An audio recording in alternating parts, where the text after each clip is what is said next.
I I don't think we've seen a player like that in a long time. I mean, he's 16, which is ridiculous in itself. And he's on the first 11 for probably the team that's playing better at this Euro. So it's no joke. It's not like he's 16.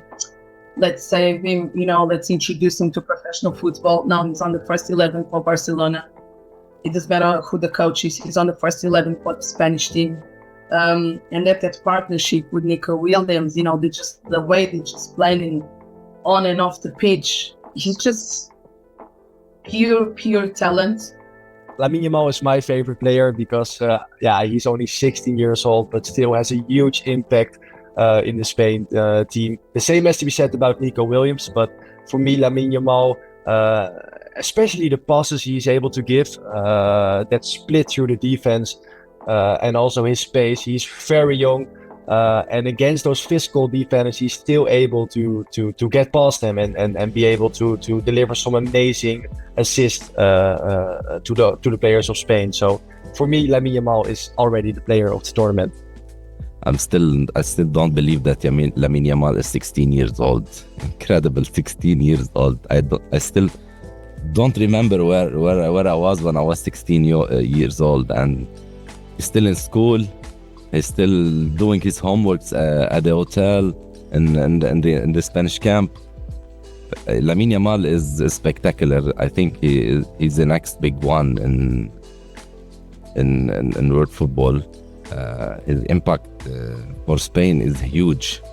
You see how he creates big chances, how he creates shots and goals. He will be the man to keep the eye on.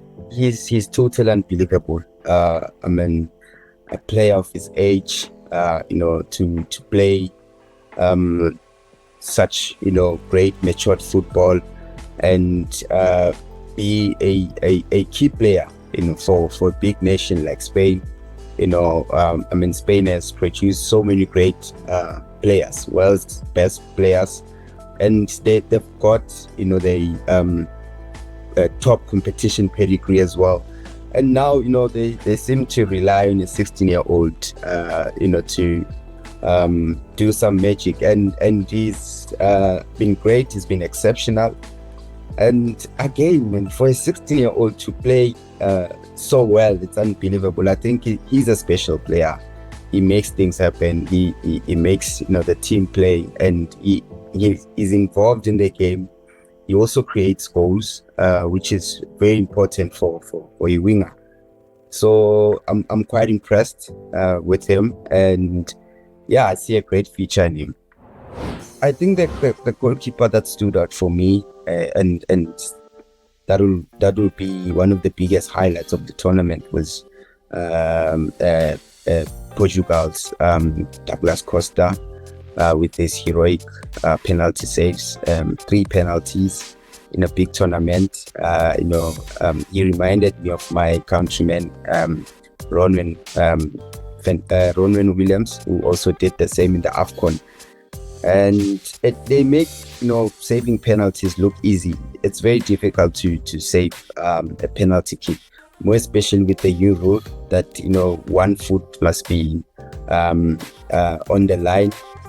So that was the highlight. And also modern keepers now are goal players. They are part of the game. They can read the game. They can play as well. They have to start the build up from the back. So they are also key players. They not only making saves, but they also initiate good moves from the back.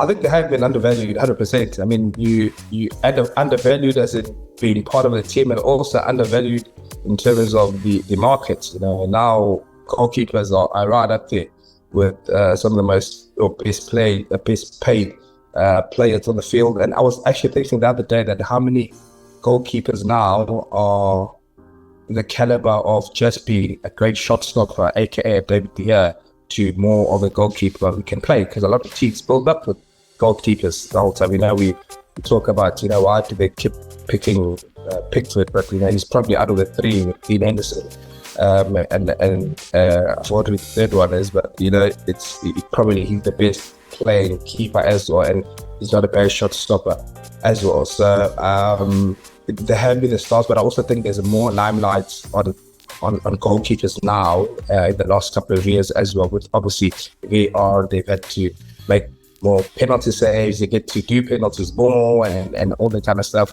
The ones that have impressed me I thought Donnarumma was brilliant. Yeah, I thought he was. And it's about time. You know, so much talk about Donnarumma for years and years, and I thought he was pretty decent. And I mentioned the Turkey goalkeeper earlier. That save he made. I mean, that's a big save. That is a massive save. And I was actually checking that. I was online, saw the headlines and the goalkeeper making that save. You know, you would never see that a couple of years ago. Like that's you know, you probably go with the guy who scored the goal. But we don't want to talk about goalkeepers. We want to talk about goals and see people score goals. But yes, we have to give credit to goalkeepers. My favorite Euros moment is Lamine Yamal goal. He's the youngest player to ever play a Euros game, and the youngest player to ever score in the Euros game. And he's too young and has a great responsibility to lead his team. And I believe he is part of a gold generation of Spain. So my favorite Euros moment is Lamine Yamal goal, because for me, it's the beginning of a new era. Yeah, so my favorite Euro moment of all time is when Greece won the Euros in 2004. I feel like we will never ever see an upset like that, where all the big favorite teams miss out on the prize, and you see a team that comes out of nothing and really grows into the tournament. And I feel like whenever I have a memory of the Euros, it's always when I see a team like Greece win it, and it's also something for in life that you always have to believe in something, and there's always a chance of winning. But yeah, if we can hold on to something, it's about the moment Greece won the Euros 2024. So that's definitely my favorite part. And also whenever you see the country, Greece, a country that really needed it at that time, is for sure my favorite moment. Two games with very good moments during the in terms of goals scored, in terms of players on the pitch, in terms of surprise. First one is 1992 final between Denmark and Germany. I wanted Germany to lose, and everybody was expecting Germany to win. So Denmark won 2-0. The goals were very well played. This was a huge moment for European football, huge moment for Denmark, and a huge moment for one of my favorite players, also Brian Laudrup. Also another moment, if you want.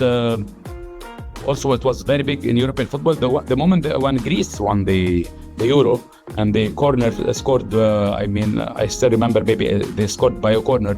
The goal was amazing, and they kept defending all the rest of the game, and they kept the result over Portugal, I think. So it was one of the best moments. As a Netherlands fan, it's not only my favorite Euro final, it's my favorite game of all time. It's Netherlands-Russia, 1988. It's an iconic game for me because it's when I started to support Holland. Also, it's an iconic game for football in general, because the Van Basten goal was one of the best, or even the best goal scored in a final ever. So I think for me, Holland Russia was the best final for me. One of the best games I have ever watched. I watched Van Basten and Gullit scoring, and the offensive style was amazing. They were attacking all the time. The tiki-taka, one touch, one pass, everything. It was amazing. It was the game that made me fall in love with the orange team. One of the best finals I recall, and it was one of the best tournaments also. Euro 2000. So it's Euro 2000. It's France-Italy with the goal, with the Trezeguet golden goal. It was the first golden goal of scored in the first and the last golden goal scored in the final. the remontada, the comeback of the French team was amazing because they were losing 1-0, a goal from Del Vecchio, and then they equalized through Wiltord, and then Trezeguet scored the golden goal. So it was also one of the best finals. Both teams were attacking. The players you can see on the field were all icons: Nesta, Maldini, Cannavaro, Zambrotta or Panucci. I don't remember. Del Piero, Pirlo, Totti. You can see the names. From the other side, you can see Thierry Henry, Zinedine Zidane, Robert Pires, Sylvain Wiltord, Trezeguet. Many. It was full of stars, full of attacking style, full of huge players. It was amazing. Yeah, Georgia has also really surprised me, especially because it's their first Euros. And also they played really, I would say, smart with a lot of effort, and that's the way you surprise those teams who think, oh, it's Georgia, we will beat them easily, or we can play at 70%, and they showed that's not the case, especially against Spain, who kind of went easy throughout the group stages, and they scored the 1-0. It was a bit lucky, but for me that still describes the mentality and the effort those players put in. And of course, with the attack of Georgia, I feel like they've played to their max, and it's unfortunate they played Spain, but they can still look back on a great tournament. Everyone loves an underdog, isn't it? Everyone loves the in all years there's always has been one team that was the first time into competition. This year was Georgia. Everyone loves an underdog. Everyone loves a happy story. They still have one of their players with 3 goals, top of the scorers at the Euros, which is amazing. And it's just that feeling that's difficult to recreate if they have another Euro, because the difficult thing is to be consistent. If they have another Euro, we don't even know if they're gonna qualify, they're gonna do this well, let's say, because it's that surprise moment. The players have no pressure. The difference is they're really doing for the country, which is the difference to the teams with the players that make more money and already play in big leagues. Players see this as an opportunity of showcasing their talent, and they're really, really doing for the country, which is something that other countries, the players really don't care. And I think that playing for the country, excelling, and then beating Portugal, I mean, what a tournament for them. I have to give credit to Georgia. First major tournament, and they advanced, to the last 16.